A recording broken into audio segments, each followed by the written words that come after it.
एक समय की बात होता जब चंद्रमा को अहंकार होने लगा था कि वो स्वयं शिव जी के सर पर विराजमान है, उसको कोई हाथ या कोई उसको छू भी नहीं सकता।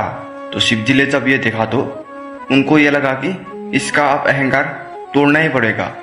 तब तुमने गणेश जी को देखा तो उनके मन में एक शरारती आइडिया आ गया। भगवान शिव गहरी समाधि में लीन हुए थे।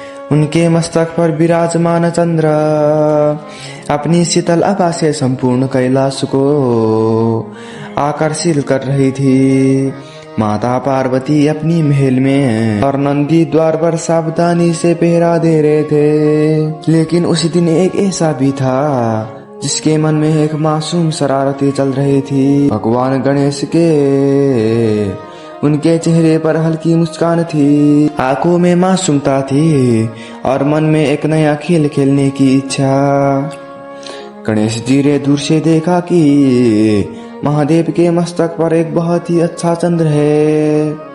कुछ क्षण वो वैसे ही निहालते रहे, फिर मन ही मन मुस्कुरा कर बोले, आज जी थोड़ी देर चंद्रदेव मेरे साथ खेले तो कितना आनंद आता।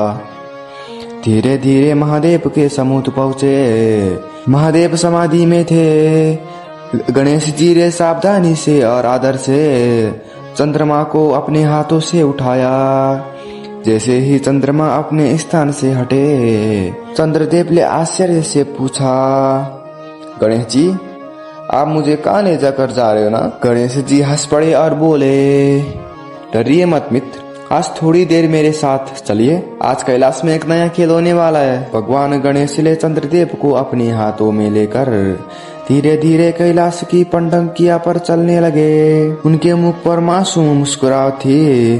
चंद्रदेव अभी भी आश्चर्य से उन्हें देख रहे थे। उनने मुस्कुरा कर कहा, गणेश जी आज आपके मन में कौन सी लीला चल रही है? गणेश जी हंसते हुए बोले, मित्र कैलाश पर आज सब अपने अपने कार्य में व्यस्त है। पिताश्री समाधि में है, माता अपने कार्य में लगी हुई है। मैंने सोचा आज कुछ समय आपके साथ बिताया जाए। ना सुनते ही चंद्रदेव भी मुस्कुरा कर उठे। अब यहाँ चंद्रदेव को बहुत ही कठिनाई होने लगी थी, क्योंकि वो गणेश जी के साथ बिताना नहीं चाहते थे। गणेश जी जब अपने शरारत में आते हैं तो वो किसी की सुनती नहीं है।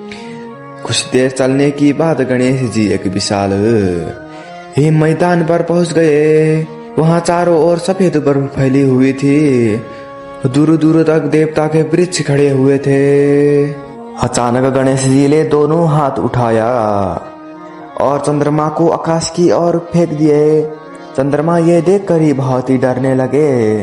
आज तो गणेश जी के हाथों में नहीं बच पाऊंगा। क्षण भर के लिए ऐसा लगा कि मानो आकाश में दूसरा चंद्रमा प्रकट हो। पूरा कैलाश में दूसरा चंद्र का तेज इतना फैल गया कि सारा पृथ्वी जगमग उठा। गणेश जी बहुत ही अच्छे से हंस पड़े। कभी ये चंद्रदेव को अपनी सूंड से पकड़ते थे, कभी दोनों हाथ से लेते, तो कभी आसमान में फिर से उछालते।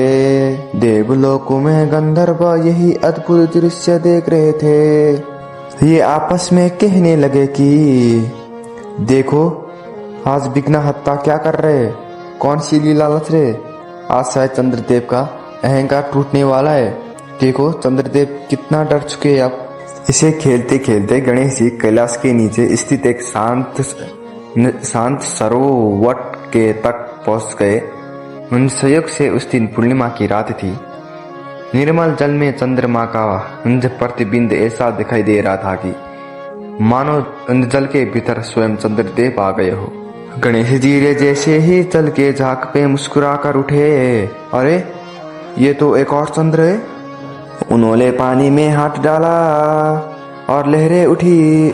प्रतिबिंब टूट गया। ये फिर हंस पड़े। पानी पे शांत हुआ तो चंद्रमा फिर दिखाई दिया। गणेश जी बार बार यही खेल दोहरा रहे थे। उनकी हंसी की मधुर गूंज कैलाश की घाटियों में फैल गई। तभी वहां से नंद बाबा जा रहे थे तो उन्होंने देखा कि ये गणेश क्या कर रहा है। जब वो उन्होंने देख रहा था कि चंद्रमा को अपने हाथ पर है तो वो सीधा शिव जी के पास चले गए। जब शिव जी के पास पे चले गए तो उनके मस्तक पर चंद्र नहीं था, तो वो समझ गए उन्होंने माता पार्वती से सहायता मांगा कि गणेश जी चंद्रमा को आकाश पे और पानी पे उछल रहे।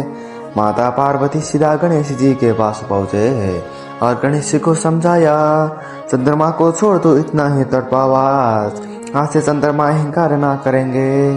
तो गणेश जी ने अपना माता के आज्ञा मानता हुआ शिव जी को वो लौटा दिए। आज की कहानी यही समाप्त होती है। हम मिलेंगे दोहरे कहानी पर।